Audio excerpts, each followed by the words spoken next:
Introducing Allbirds' new Wool Runner 2, redesigned to redefine comfort. Extra cushioning offers a plush ride, and premium materials deliver a cozy fit.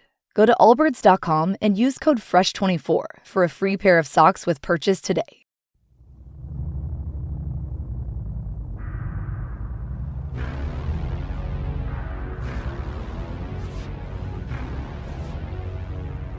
It's the final rewatch.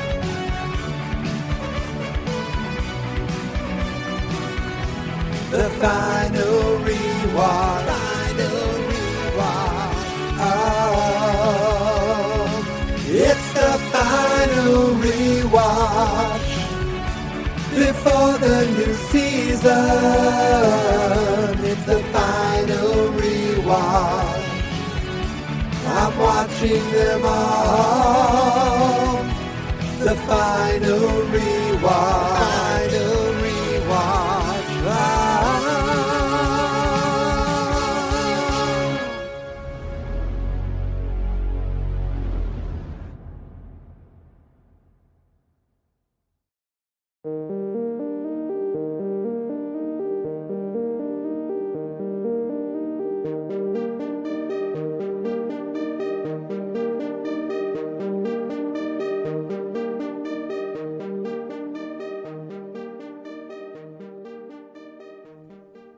Happy Monday, stranger friends, and welcome back to the final rewatch, where today I'm here to discuss Chapter 7 of Stranger Things 2, The Lost Sister. It's early. It's only 8:22 p.m., which means, hopefully, there won't be a lot of yawn editing and yawn breaks. We'll see. We'll see. I could just get tired early. We'll find out. But it's Monday, May 16th. After this, there's only one more Monday without Stranger Things 4. It's so close. It's so close. But we still have time to kill, so why don't we kill that time talking about Stranger Things 2 and then Stranger Things 3, which will be coming in just a few days.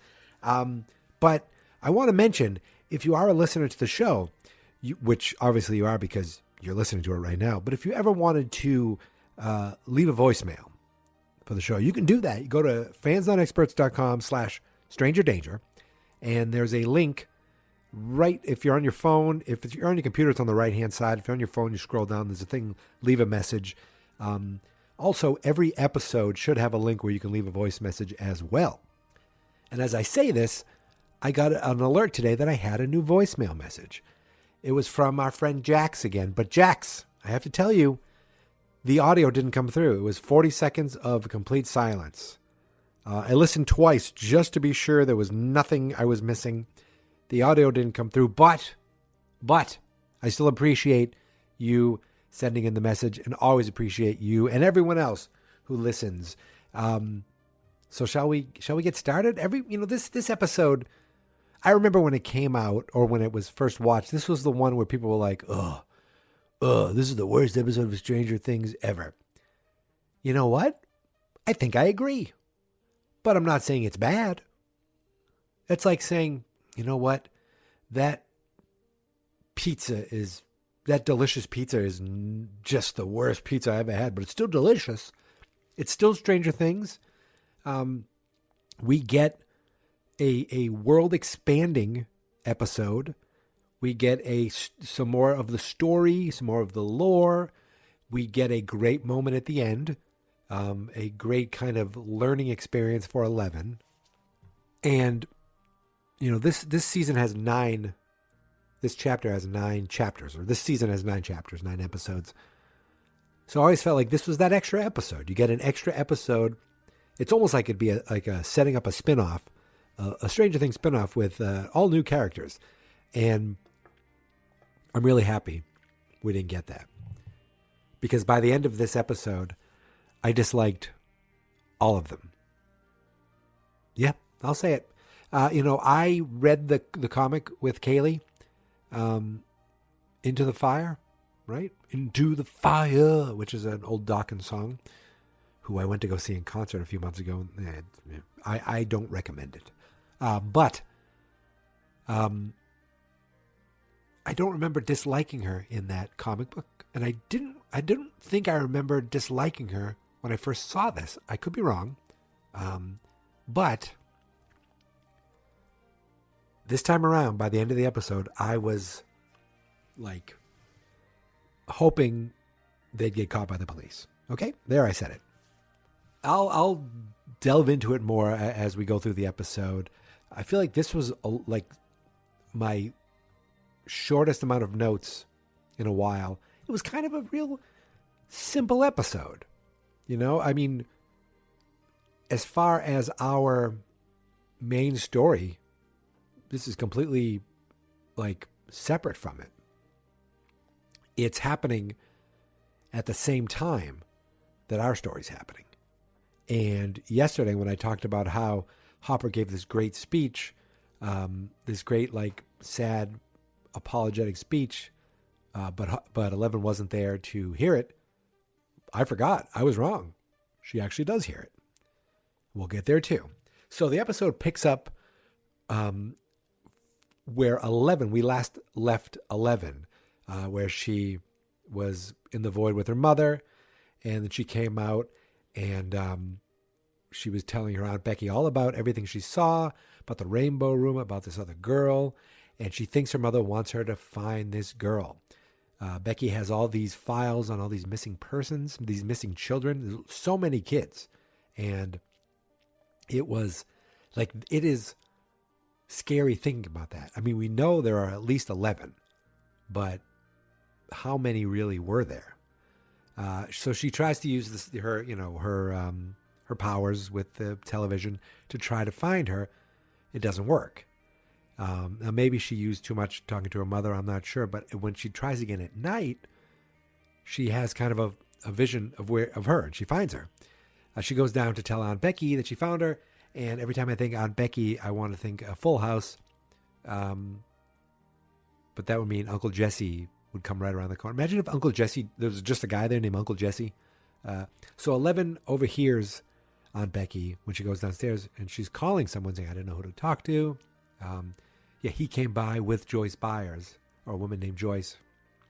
And you're like, uh-oh. She's talking to the Hawkins police, and she's like, okay, what's your name? Florence. I'm like, oh, there's Flo. And 11's like, oh my God, she went behind my back. She betrayed me. Now, she didn't call the lab. She at least called Hawkins police and Jim, so it wasn't a evil betrayal. It's just 11's not ready to go home yet, not ready to give up on this. So she takes off. You see her wallet, Aunt Becky's wallet, open with some money taken out. And the last thing you see is Terry Ives. Well, before, the last thing we see in the house is Terry Ives in the chair repeating the same words over and over. And I thought it was kind of interesting. They showed Action 8 News on the TV. 8. That's where 11's going. 11 is going to see 8. And you know why 5 was afraid of 6 is because 6 was afraid of 7 because 7, 8, 9, right? That's the joke. Boy, that was a bad joke. So, but what we do get is some great classic 80s rock. Better than Dawkins. Even though right now I'm seeing articles where the singing, these concerts aren't that great either. I'm talking about Bon Jovi. She's a little runaway. Classic Bon Jovi. 11 gets off this bus out into the city street. Now I'm singing Poison. I need to relax.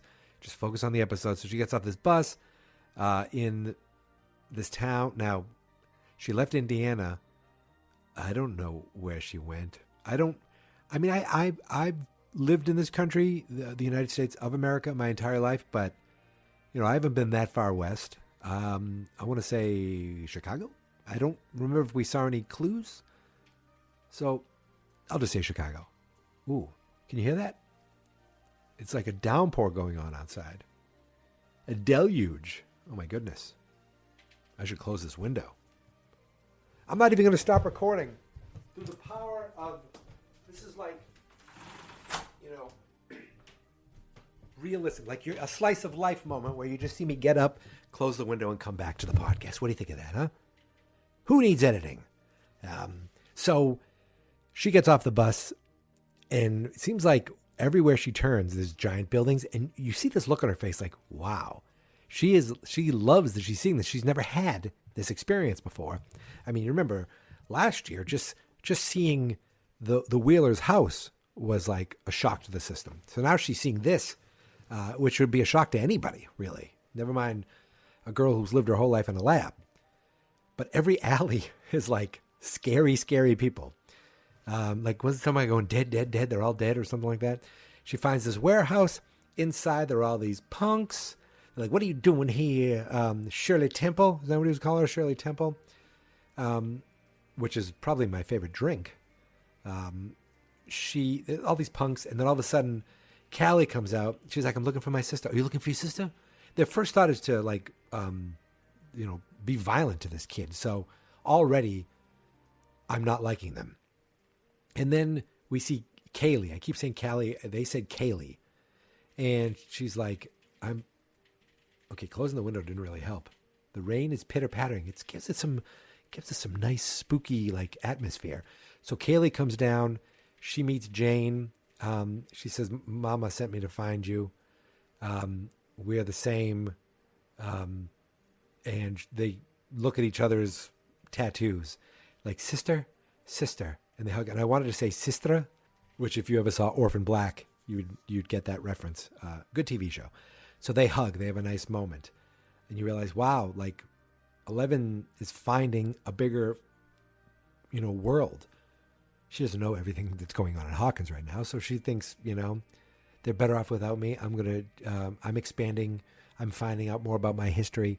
I'm finding people that I have not seen since I was a small child. So Kaylee, they do have a nice moment where they're on the roof of the building and she talks about her powers or a gift. She's like, I bet that policeman didn't want you to use your powers. She's like, I think your mother sent me here. Your mother sent you here for a reason. I think you belong here. I think this is your home. And she shows her where her powers are, the ability to create illusions. We saw that in the first episode with the bridge collapsing. In this episode, she makes the spike-haired fella think he's the Mohawked man, think he's seeing spiders. And now she shows 11 this like really pretty butterfly. So they have a nice moment where they hug. And then I don't know if 11 is sleeping at this point, but she goes to her friends and she's like, she can find people. She can, she's like a human radar detector. And they're like, whoa. And they're like, I want to find one tomorrow. And at this point, 11 is in the void. And she sees the Hopper apology. So she does see what Hopper said. But she wakes up startled. And she's like, all right, come on, I want you to meet everybody. So she meets them all. And 11 looks for one of the tattoos. He's like, they're not like us. But they're not like us in that way. But they are outcasts like we are. And they have this list of IDs where everyone that is partly responsible for what happened to them. Now, I wasn't sure if this was all of them just doing Kaylee's biddings, or if this was a list of everybody who has wronged all of them for whatever reason. But they're like, they take care of them. They get their revenge, and 11's like, you kill them? She goes, we punish them, we give them what they deserve. And she's like, I'm a fighter, I've killed. And you get a couple flashbacks of her showing the people she's killed. Kaylee then takes her outside and helps her harness her power to make it even stronger, using her anger, thinking about seeing Mike and Max together, thinking about her mother, thinking about Hopper lying, saying your mother was gone. She used that anger and she pulls this giant train. And in a way, this kind of foreshadows her ability to really focus and harness her power that we'll see towards the end of the season. They actually end up using the power or to track this guy who was the 450 electrocuting. He was doing the electroshocks for the bidding of Dr. Brenner. And they know where to find her. They know who he is. They were able to find him. So they head out in their van. They stop at a little mini mart, steal a bunch of stuff, including Eggos and money. The guy working there, the gas station attendant, they made him think the toilet was overflowing. Then he pulled out a gun and 11 flung him, knocked the guy out. So he got roughed up a little bit. But at one point, the cops were... Oh, a cop, I thought, noticed them at this point, but that doesn't really matter. That doesn't come into play. Oh, no, the cops were coming to the police station. They got out of there in time. And they end up making it to this dude's apartment. He's watching Punky Brewster, a great show. When I was a child, and all of a sudden the TV stops, and the door opens. He gets up. He's like, "Oh, the lights are flickering." They enter. I don't know if the lights flickered. The TV stopped, but he enters. They all enter, all masked, and they're like, "Hey!" They start robbing him, and he's like, "Take whatever you want. Take this. Take that. It's in this. Go in there. My wallet's in there." And Kaylee goes, "Do you remember us?" And he's like, "No." And then she makes him see them as children, and he's like, "Do you remember us now?" And he's like, "Oh."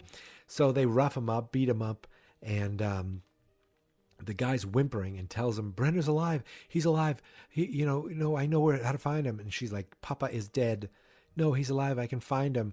And then 11 starts using her powers to strangle this guy. But then she sees a photo frame of him with 2 kids. And my first thought was, oh, this guy lives alone, but he has 2 kids that he sees from time to time. No, the children are there. Whether he just happened to have them this weekend, whether his wife was out, or whether he's a full-time single dad, I have no idea. But they're like, "We got to get out of here. The kids are here. There's the kids here." So does that, and 11 says he has kids. She's like, "So we were kids. They didn't have any mercy for us." 11 couldn't finish the job. Kaylee's like, "Finish the job." She couldn't do it, so she pulls out a gun. She's going to shoot this dude right in the head. 11 flings the gun away. As the cops started to arrive, they get the hell out of there. I'm starting to really not like them. And Kaylee yells at 11, "Mercy is your choice, but don't you take away mine. Ever. Do you understand? Do you understand?" I am completely against these people at this point. I want 11 to get out of there. I want bad things to happen to them. I want them to be caught by the police and persecuted to the full extent of the law. Gosh darn it. They go back to the warehouse, and Kaylee tells her a little bit of her story, how, she was there and then she broke out after she didn't see you anymore.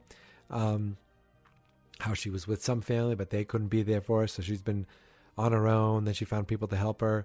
And she's like, you can go into hiding or you can fight with them. Fight with me. And she's like, "Fight who?"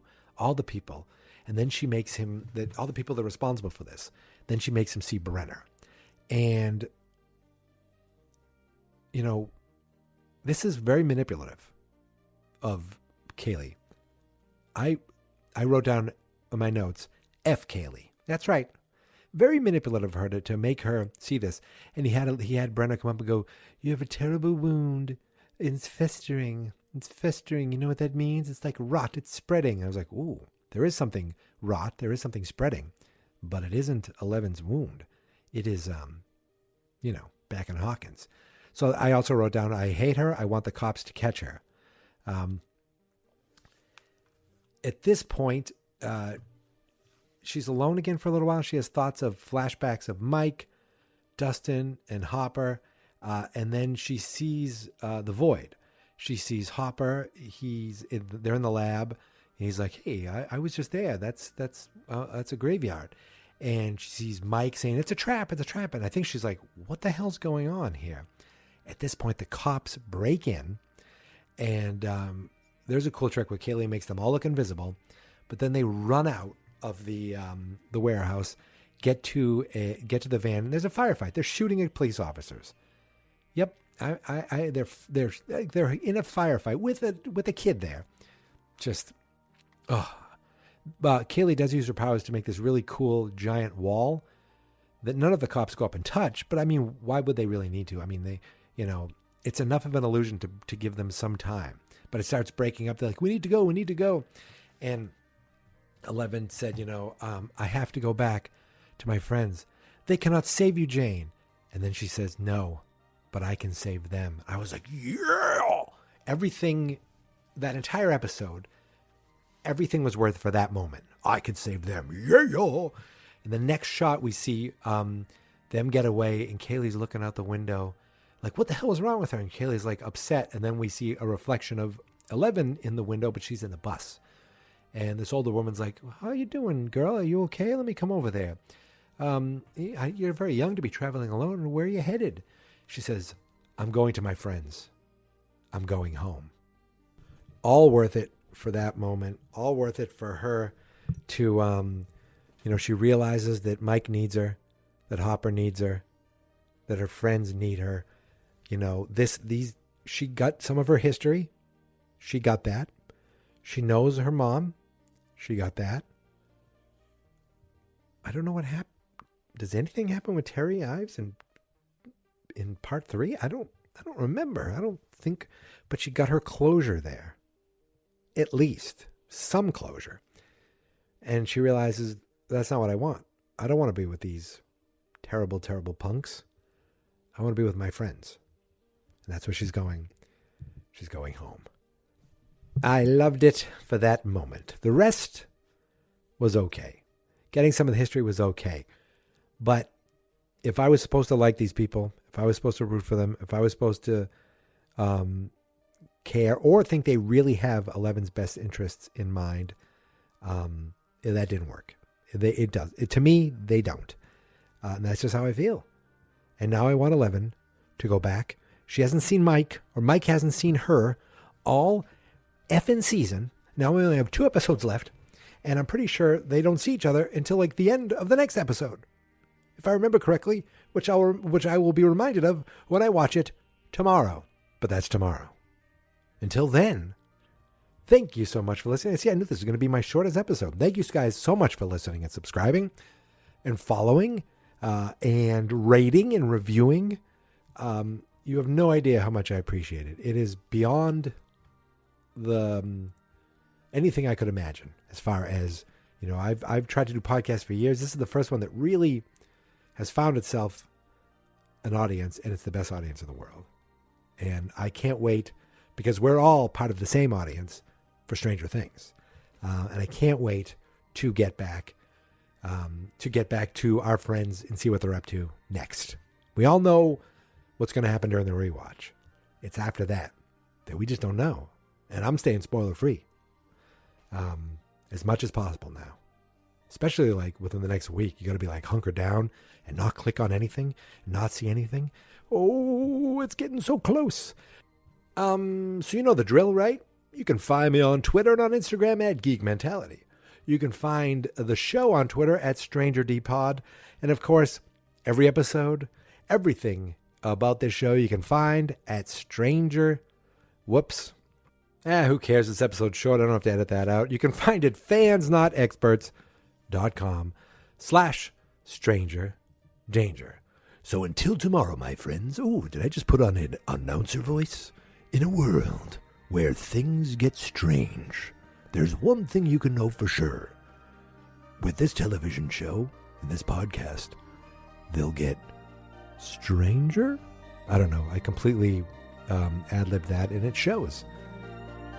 Listen, my friends, thank you once again so much for listening. Once again for subscribing. Remember to stay stranger, my friends. And until tomorrow, don't hang out with these punks when you have all your friends at home. They're waiting for you and they need you.